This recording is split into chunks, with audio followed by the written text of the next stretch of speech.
this afternoon the Senate will vote on the President's nominee to head the Department of Labor.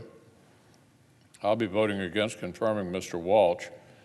The Biden administration has already signaled they will ask him to implement a variety of policies that do not serve the long-term interests of American workers.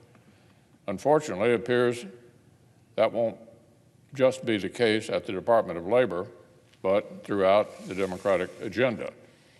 One of the President's first acts in office was to kill thousands of American jobs, including union jobs, by canceling the Keystone XL pipeline.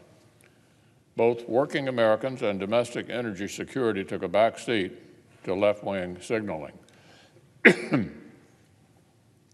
We're hearing the next few months might bring a so-called infrastructure proposal that may actually be a Trojan horse for massive tax hikes and other job-killing left-wing policies.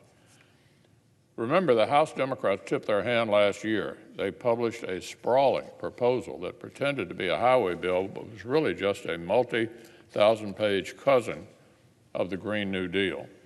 It would have plowed unbelievable sums of money, not into the kinds of big practical projects that Americans even think of as infrastructure, but also into their obsessive focus on climate policies to the exclusion of everything else.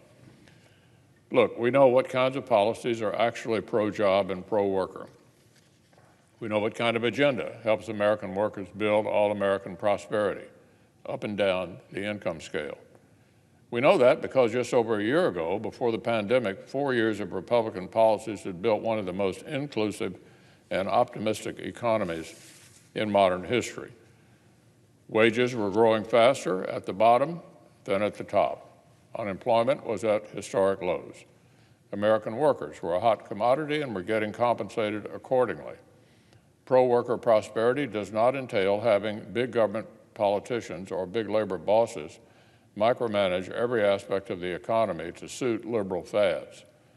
It means remembering what kind of pro-worker, pro-growth, pro-opportunity policies built the best job market in recent history, right before this pandemic. Those are the ideas and the solutions that were unlocking more money and more opportunities for American workers before COVID-19 took the world by storm. And those are the ideas and solutions the American people elected 50 Republican senators to fight for.